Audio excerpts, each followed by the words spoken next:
gosh, journey. Oh man, it was so hot again today. Again. Alright? So, we got air conditioning in the car. Okay? So we're out here in the car enjoying some of this air conditioning. Can you see my hair blowing in the air conditioning? Yes. Anyway. Thankfully, I got a little bit more sleep.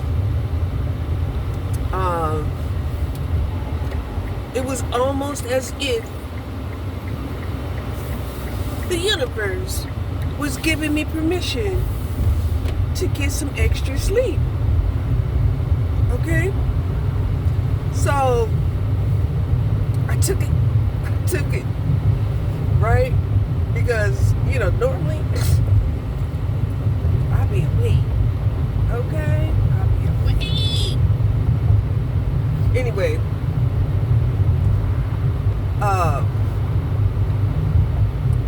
now, continuing about family, right?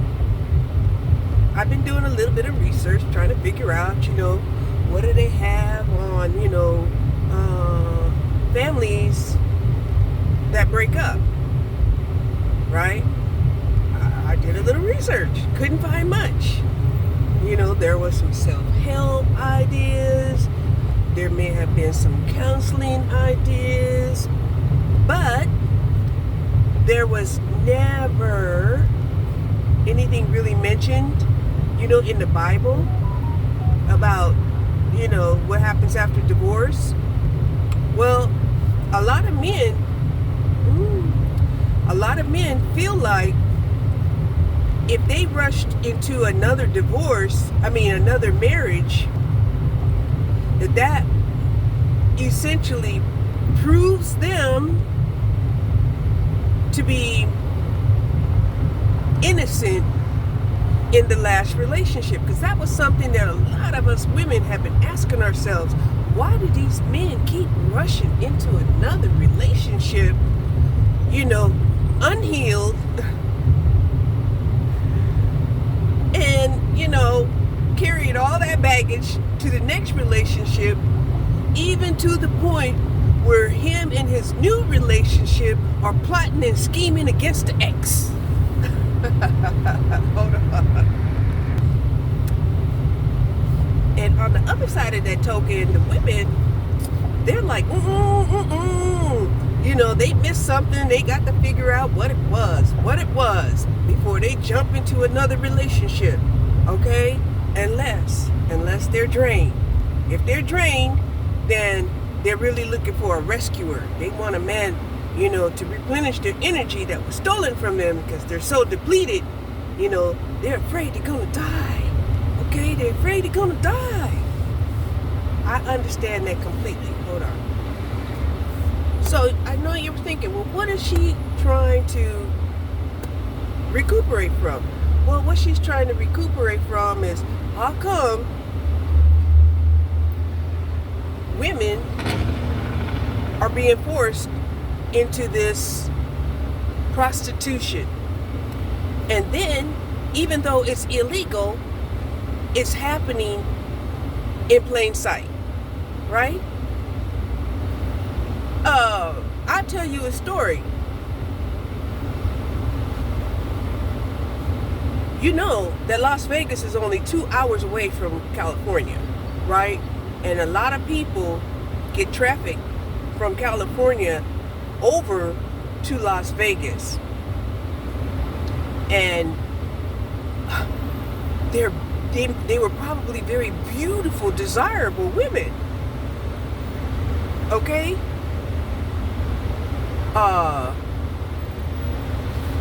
While I was in California, I had met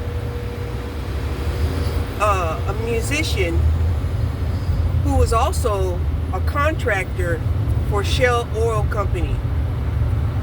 And yeah, that right there tied in two significant situations. And in some of his performances, he was dealing with entertainment, mayors, of shell businessmen. Yeah, and had some deep connections to Vegas, right? And I never really could, piece that all together because, I didn't think, that I would ever be a part of that. And even he told me, what are these guys see in you? You're nothing, spectacular. I said, what are you talking about? And he was like, well, because when we went to a party that was being given over there in Bel Air, apparently there was a lot of attention put on me that I wasn't aware of because my eyes was on him, right? He was performing and I loved the way he sang, right? I did. I loved it. I loved his performances. And I was just excited to actually see him in action up close while he's performing to other people, because he always used to sing to me, in the privacy,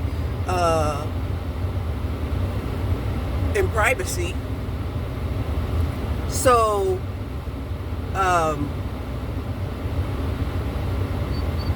and then one day, to my surprise, which we never went out, he told me, he said, when things was getting really pretty hostile, it was getting hostile in our relationship, he was like, hey, I think I need to take you out, right?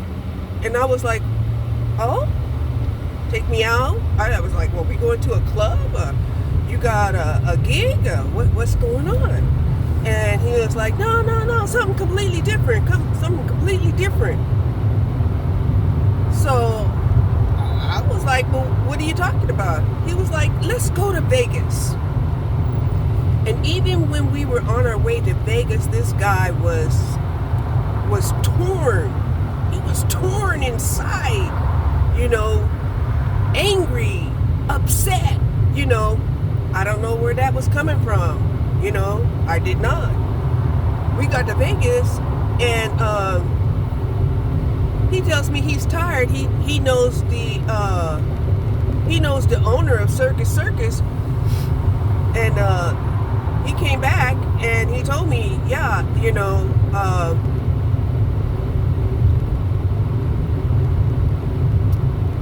they got a room. They got us a room. They gave us a room for free in some high, floor of the Circus. And I was like, oh, that's so great.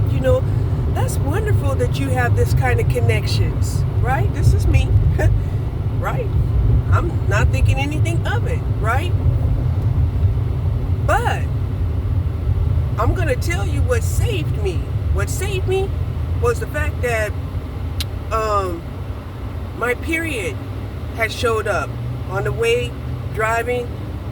We had stopped, and I think I went to the restroom at one of the stops that we made, and I was like, yeah, I'm gonna have to buy some tampons for sure. So I told him, I said, hey, I have to go to the store. He was like, what do you have to go to the store for? I said, I have to go to the store for some tampons. They're like, you got to go to the store for some tampons? I said, yeah, I just started my period. And oh my God, it was like his head just exploded, right? He was mad.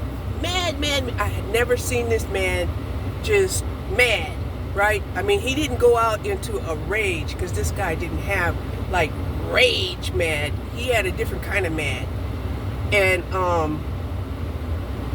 so he was like, yeah, you go ahead and get what you need, and I'll be right back.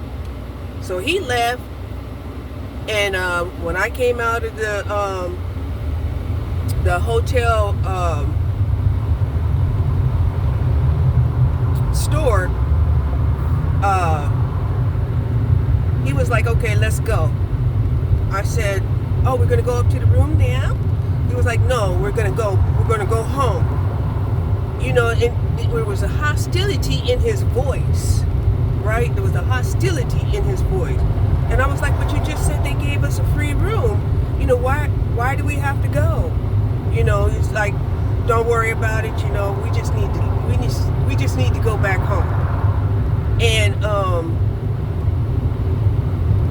so I was like, well, no, let's go and sleep in the room. They gave it to us, didn't they? And he was like, let's go, you know, very commanding and, you know, something that he never pulled out of his bag before, you know.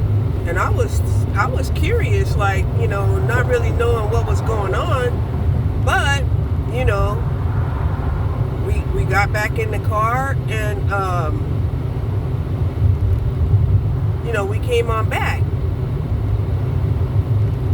And it was interesting, even before I had left California, you know, he showed up and I don't know how he knew what was going on in my life, but because we had broke up like quickly after that. And but he showed back up and he was talking about, you see this Porsche over here? It was a red Porsche. You see this Porsche over here? He was like, if you don't go, you know, this red Porsche is yours. You know, and I was like, no, I'm sorry, but I've already, you know, committed to this guy, you know. He gave me a promise ring, you know, that things was gonna work out, you know. I'm saying this because Vegas is a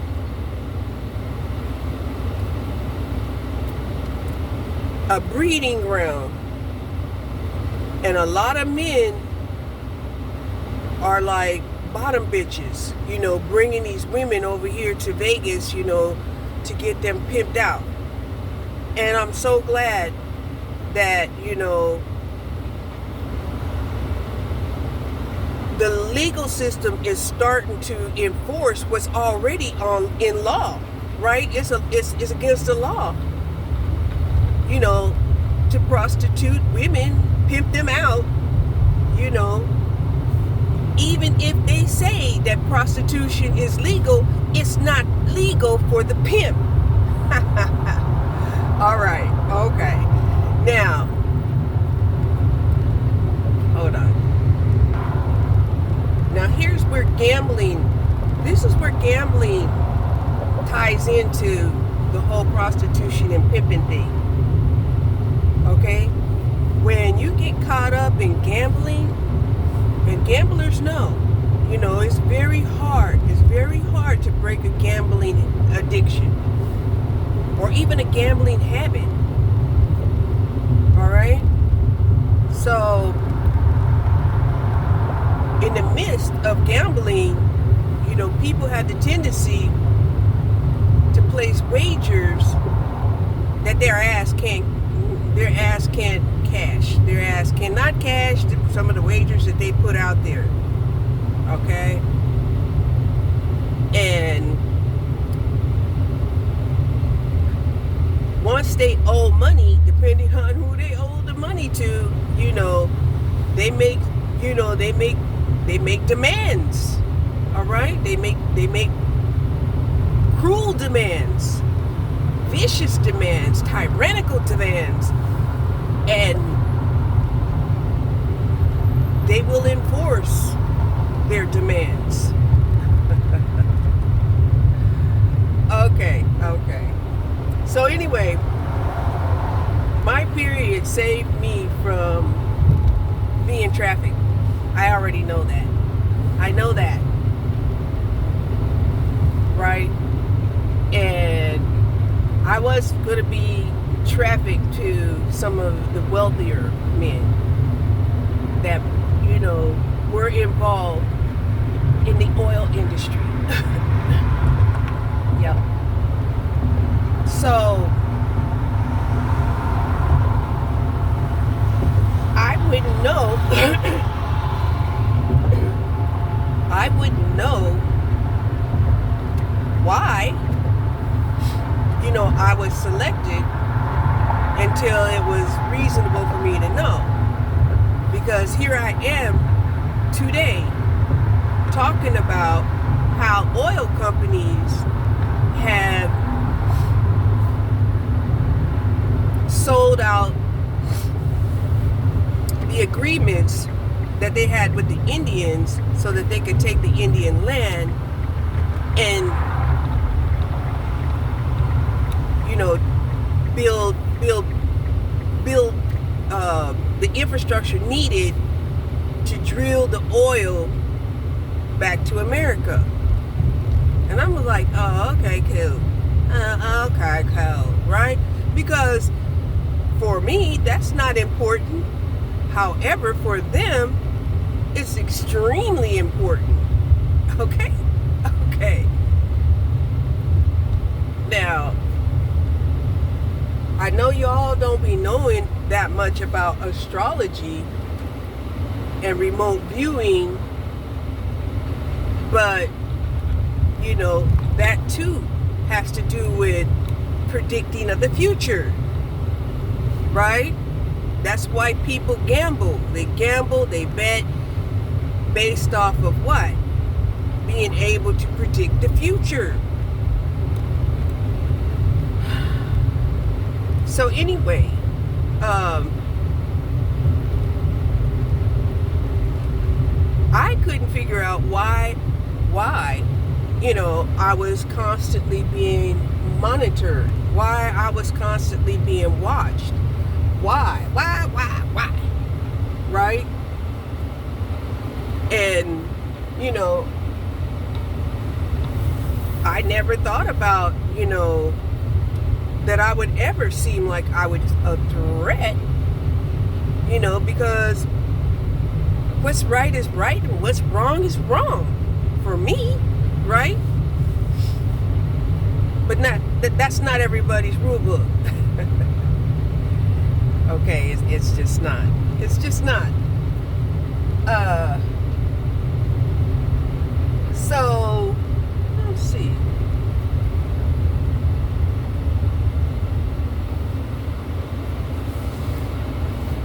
What I'm trying to tell you is that here I am, 40 years later,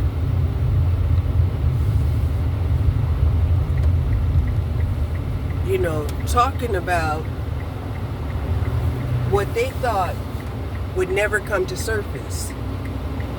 But it did. Right? And it has. But I couldn't talk about it until I became spiritually strong.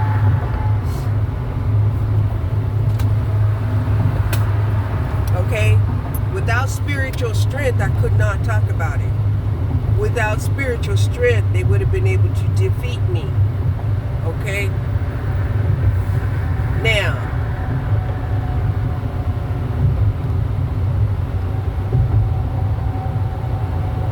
getting back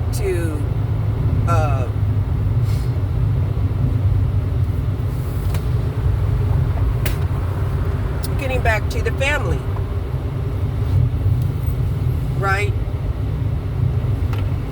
This is one of the reasons why you have certain families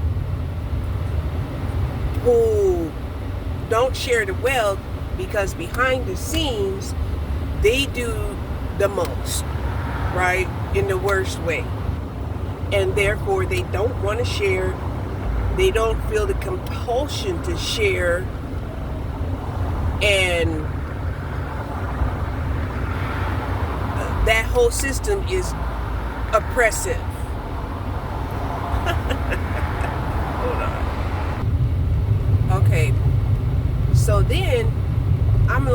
right, I found me a refuge, this guy, he was kind of nice and everything, and I thought, I could go about my life, normal, right? But then,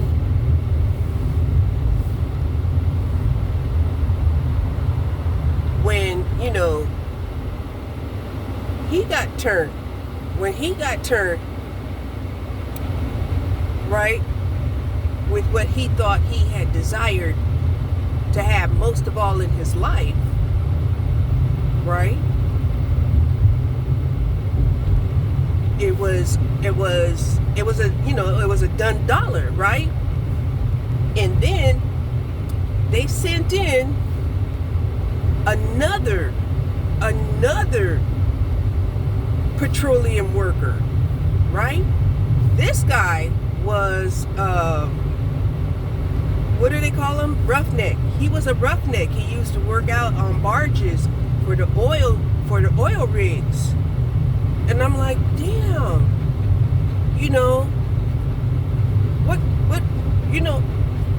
what the hell? And I didn't have no problems at all with, what people do for a living, especially if I'm under the impression that it's a legitimate job, right? I mean, we think that mining and oil rigging and those things as legitimate businesses until you look at the details of their business, right?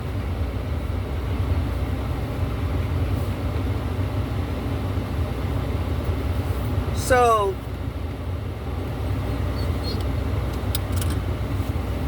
I don't know what to say except, you're going to get what you put out there. I mean, everything has its consequences, and even if you do think that you're so clever that, you could anticipate the reversal swing of the pendulum, that you're going to dodge the pendulum swing, I don't know, that's on your body, So, because, I read in the Bible where it was talking about, if somebody committed adultery against you, then you can remarry, right? And all of these men will hurry up and remarry under the concept that they weren't at fault. Why? Because they found them another woman to marry.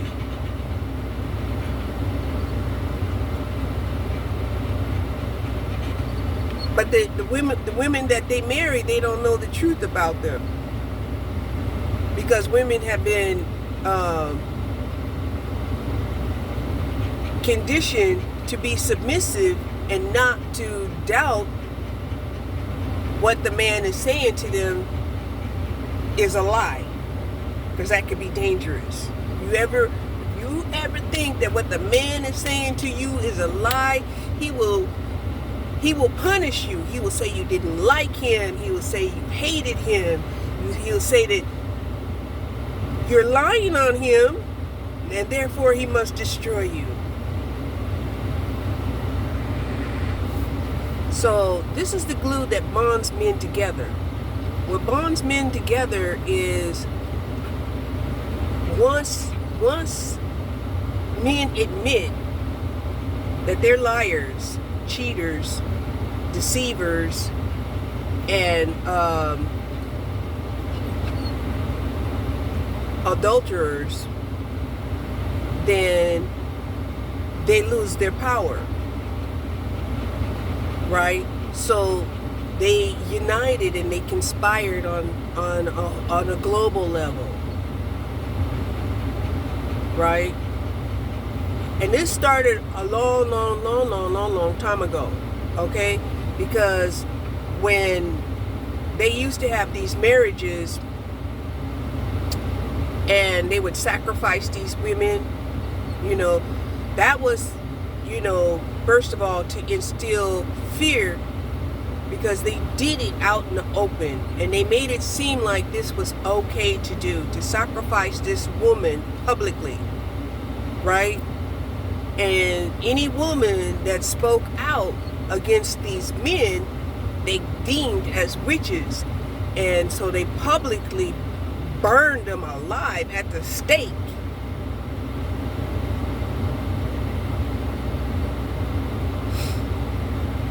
Right? And after a few hundred years of seeing this, women became afraid to speak up. This is why women, to this day, are afraid to speak up, because they can speak up and find out later that, oh my gosh, they start losing their job. Oh my gosh, they can't find a home. Oh my gosh, even when they go to living in a vehicle, that they can't park their vehicle anywhere.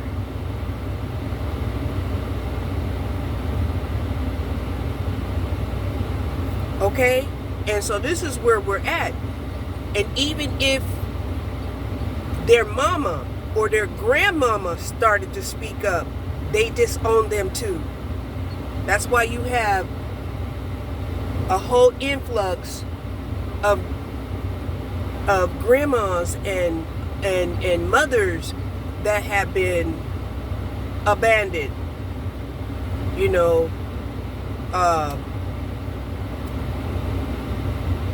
discarded out of the village. Okay? Now, we're talking about men that do not believe that God is here. And even if at one time they believed that there was a God, they believe that God is, either God has either abandoned them or he's dead. Okay? So, what we have going on now is God had to take time out of his, endeavors to expand the universe to come deal with this shit. And of course, I'm like, well, God, it's your responsibility to deal with your sons, right? What I'm asking is, how are the women going to survive this? How are the women going to survive this? And I'm still waiting on the answer. I am. But I was told, just get some rest for now. We'll get back with you on this. And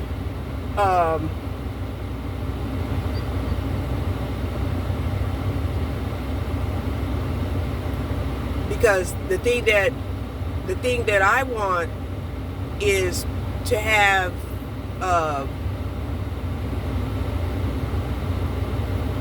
at least some kind of protection for women, that at fault or no fault of their own, whatever, how she's protected, number one, because of children, right? And I argued that this was necessary because men will go on to have a new family and totally disregard the fact that he had a previous family. Okay, so we're working on it. We're going to get the blueprints together for the women, and I will get back with you when I come up with, when I hear back. Right now it's in the universal court, and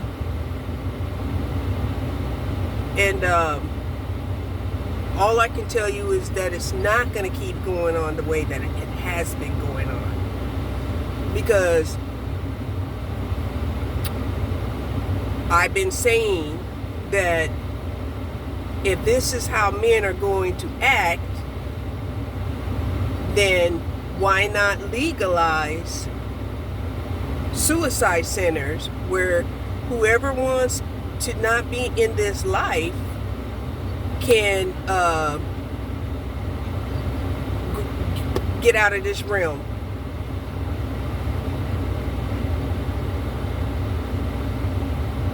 And he didn't like that. He didn't like that. Okay? And the way that I had to prove this was to show that these guys, are tainting little girls through pedophilia. They're also, having contests and wagering, how many girls that they could manage to have sex with, whether it's, through coercion, lying, rape, yeah.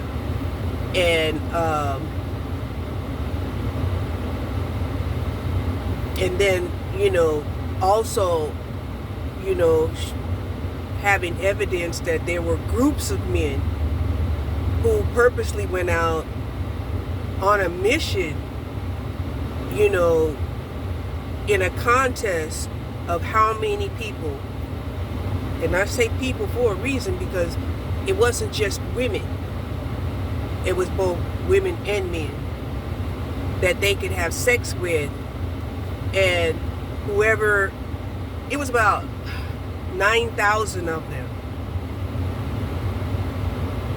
And they were running around here,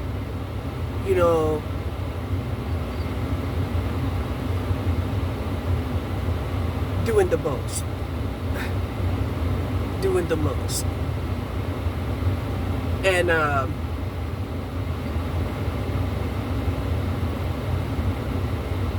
then, also showing where, these women, unbeknownst to them, were getting raped on their first date. Right? Nobody could understand. Well, what would prompt a man to rape a woman, on the first date, right? Well, they were in a contest. They were on a contest of conquest, right? And I've even warned them, I have to say it, your conquest will be your conviction. And they did it anyway. Then I had to back it up to show him that the proof that men are loving themselves, right? China is the biggest proof of them all, where China was like, you can only have one child, and they were,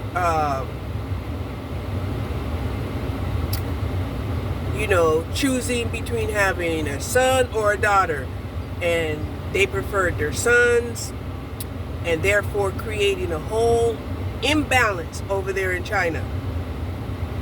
Yeah, right? The imbalance was so bad that they started auctioning out the women that were available for marriage.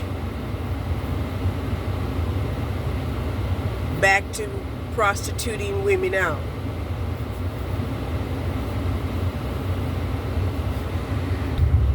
So, unbeknownst to me, not realizing that, I am a threat, I couldn't understand why, I've seen so many barriers and sabotage, and then finally,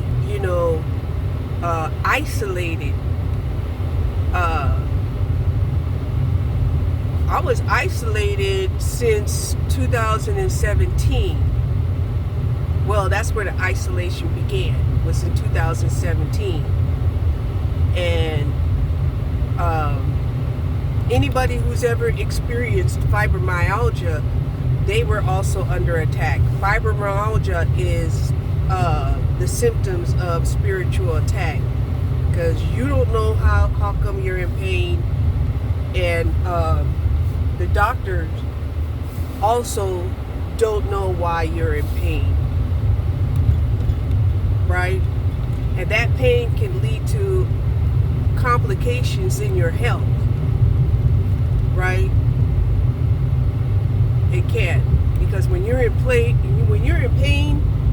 pressure is going to go up. You know, if you start, you know, taking painkillers, you know, that's going to create another problem. All right? Now, I have a very high threshold of pain. I do. Or at least I did. I don't know now if I do. Because I'm an old woman. Okay? So, of course, you know, I had to appeal to universal court. If nothing else, you know, can I get some protection as a senior citizen? You know, can I at least put in a petition for elderly abuse? So I did get a little protection. It was a long time coming, but I did get a little protection. And then once I got that little bit of protection, then I was able to heal to the point where I could talk, where I could, do my thing. All right. So, yeah.